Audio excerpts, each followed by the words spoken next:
মাদ্রাসার পাশে দেওবন্দের পাশে একটা মসজিদ, ছাত্তা মসজিদ। হযরত ওখানে অবস্থান করতেছেন, ইংরেজরা টের পাইছে। টের পাইয়া চারদিক থেকে ঘেরাও করছে, কাসেম নানতুবিরে ধরবে। ভিতরে কাসেম নানতুবি, ইংরেজরা ঢুকছে। যায় দেখে এক বেটা সলিমুদ্দিন গেঞ্জি পরা, লুঙ্গি পরা, মসজিদ ঝাড়ু দেয়। এরা মনে করছে এটা কাসেম নানতুবি না, কারণ এত বড় নেতা। এরা মনে করছে পেটটা তো কমপক্ষে দেওয়ানবাগি হুজুরের মতো হওয়া, এত বড় নেতা। তো যায়া কাসেম নানতুবিকে জিজ্ঞেস করতেছে, ওই কাসেম নানতুবি কাহায়? কাসেম নানতুবি কই? কাসেম নানতুবি বলছেন কি বিপদে, যদি বলেন ভাই হো তো ধরা পড়ে, আর যদি বলেন পাতা নি আমি জানি না তো মিথ্যা হয়। মিথ্যাও বলা যাবে না, ধরাও পড়া যাবে না। মৌলবি বোকা হয় না মিয়া, ওটা বুঝাইতেছে। ওরা চিনল না কেন? আল্লাহ বাঁচাইছে, ওই যুগে ফেসবুক আসিল না। যদি থাকতো তোরা কাসেম নানতুবির ছবি দিয়ে দিয়ে বরকতের জন্য সব কামাইতি।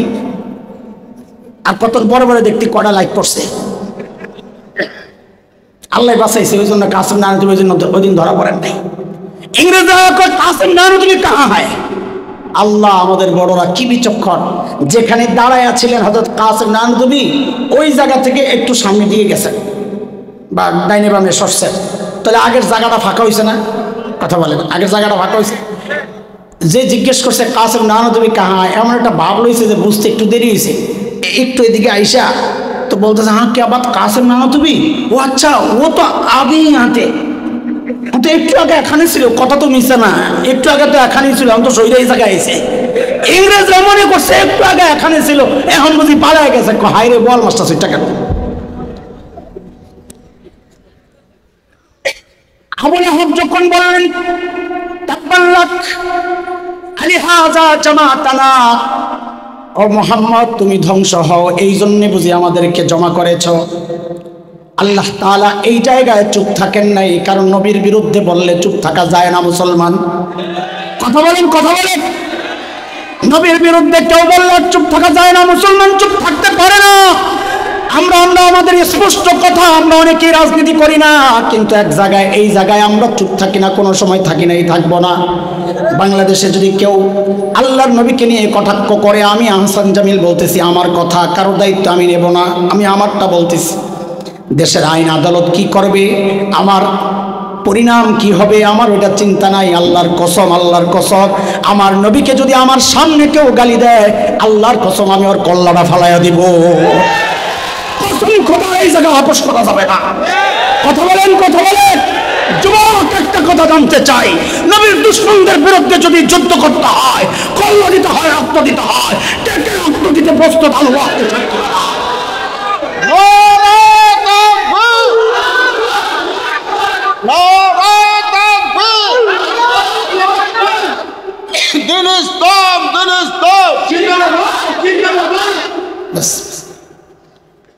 আল্লাহ বললেন তাব্বাত ইয়াদা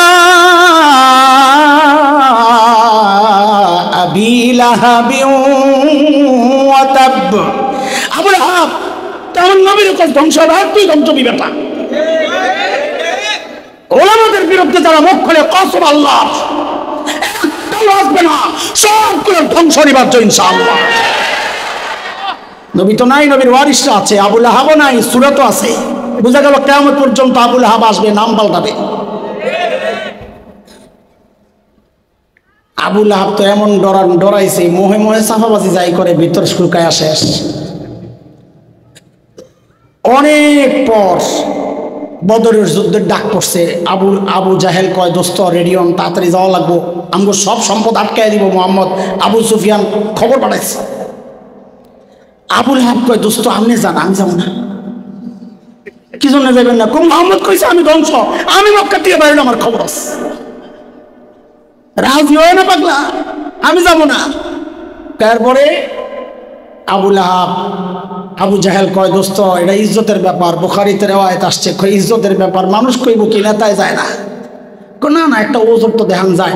শুনেন, আমি আমার পক্ষ থেকে কিছু গোলাম দিয়ে দিস, তারা যাক যায়া যুদ্ধে অংশগ্রহণ করুক, আমরা তখন লাফাইয়া উড়ি হাদিস দিকা।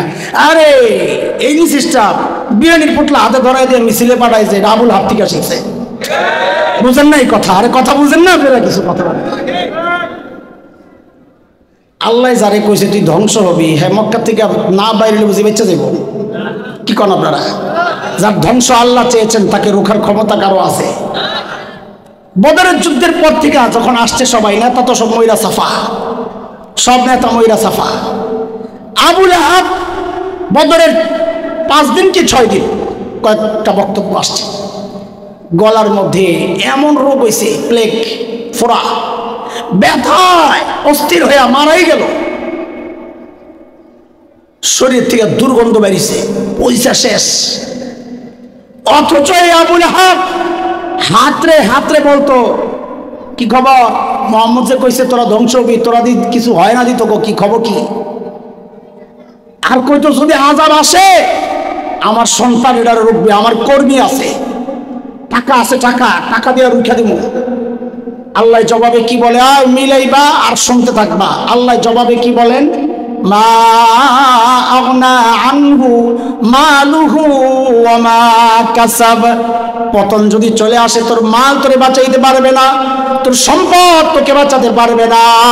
আবু লাহাবের অবস্থাও হয়েছে তাই, সন্তান আগায় নাই, মাল বাঁচাইতে পারে নাই, বরং যেই সন্তানের বাহাদুরি দেখাইতো লাশটারে পাস করার জন্য এই সন্তানও কাছে আসে না। কি করছে? যে লাশ ঘর থেকে নিয়ে দূরে ফালাইয়া দিতে হবে, এই আবর্জনা দূরে ফালাইয়া দিতে হবে, গোলাম ভাড়া করে আনছে, গোলাম কালা গোলাম ভাড়া করে আনছে। কেন? কারণ ওই যুগে হেলিকপ্টার ছিল না যে হেলিকপ্টার দিয়ে আবর্জনা ইন্ডিয়া নিয়ে ফালাইব। বুঝেন নাই কথা? বুঝেন নাই কথা? সিস্টেম একটাই পুরানটাই, এরা খালি যুগের পরিবর্তনের কারণে সিস্টেম পাল্টাইছে, জিনিস আগেরটাই। যারা মালের বাহাদুরি দেখায়, যারা কর্মীর বাহাদুরি দেখায়, দলের সদস্যদের বাহাদুরি দেখায়। কাকায় কইছিল, কাকায় কে কে কাউয়া কর দরকার কি? কা সেটটা করবেন, কা বলেন, কা কা বলেন না, কাকা কম লাগবে না তো, কাউয়া এমনি হয়ে যায়, কা কা। কাকায় কইছিল পোলাপান দমানের জন্য আমাদের এলাকার পাড়া মহল্লার আমাদের দলের সদস্যরাই যথেষ্ট। আবু লাহাব ঠিক এই কথাই কইতো, আমার মাল আমারে বাঁচায় দিবে, আমার সম্পদ আমারে বাঁচায় দিবে। আল্লাহ বলেন মা আগনা আনহু মালুহু ওয়া মা কাসাব। যে মালের বাহাদুরি দেখাও, যে সম্পদের বাহাদুরি দেখাও, যে কর্মী আর দলের সদস্যদের বাহাদুরি দেখাও, আল্লাহর আযাব আসলে তারা তোমাকে রুখতে পারে না। খবরদার, নবীর বিরুদ্ধে যারা অবস্থান নেবে তাদের পরিণাম এইরকমই হয় যেমন আবু লাহাবের হয়েছে। আজকের এই স্বাধীনতা অনেকে বলেন এটা বৈষম্য বিরোধী ছাত্র আন্দোলনের ফসল, আমরা অস্বীকার করি না, কিন্তু এটা মনে রাখা দরকার, খাবারের শেষ লোকমা দিয়াই পেট ভরে না। খাবারের শেষ লোকমা দিয়া, শেষ লোকমার যেমন ভূমিকা থাকে প্রথম লোকমারও ভূমিকা থাকে। কথা বলেন, কথা বলেন। শেষ লোকমা যদি হয়, শেষ লোকমা যদি হয় বৈষম্য বিরোধী ছাত্র আন্দোলনের সেই গণহত্যা, তাই আমরা বলবো তার প্রথম লোকমা হচ্ছে শাপলার সেই গণহত্যা। কথা বলেন ঠিক কিনা? সেদিন কি অপরাধ ছিল আমাদের, আমাদের ছাত্রদের কি অপরাধ ছিল, আলেমদের কি অপরাধ ছিল, ইমানদারদের কি অপরাধ ছিল?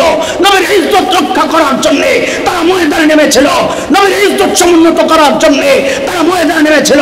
আজকে আপনি বলেন, আপনি তাহাজ্জুদ পড়েন, নামাজের পরে জায়নামাজ খোঁজেন, ঘুমের থেকে উঠা কোরআন খোঁজেন, তাইলে নবীর আশিকদের বুক কেন গুলি দিয়ে ঝাঁঝরা করলেন? আমরা জানতে চাই। আমরা পরিণাম দেখেছি, পালানোর সুযোগ পান নাই, খাওয়ার সুযোগ পান নাই, টেবিলে খানা রেডি, খাওয়ার সুযোগ দেওয়া হয় নাই, লেজ গুটায় পলাইছেন। কারণ একটাই, আলেমদের বিরুদ্ধে যারাই যাবে, নবীর বিরুদ্ধে যারাই যাবে, নবীর ইজ্জত রক্ষায় যারা আগায় আসবে না, যাদেরকে নাস্তিক মুরতাদদেরকে যারা শেল্টার দিবে, আল্লাহর কসম কিয়ামত পর্যন্ত তাদের পরিণতি লেজ গুটায় পালাইতেই হবে, পালাইতেই হবে।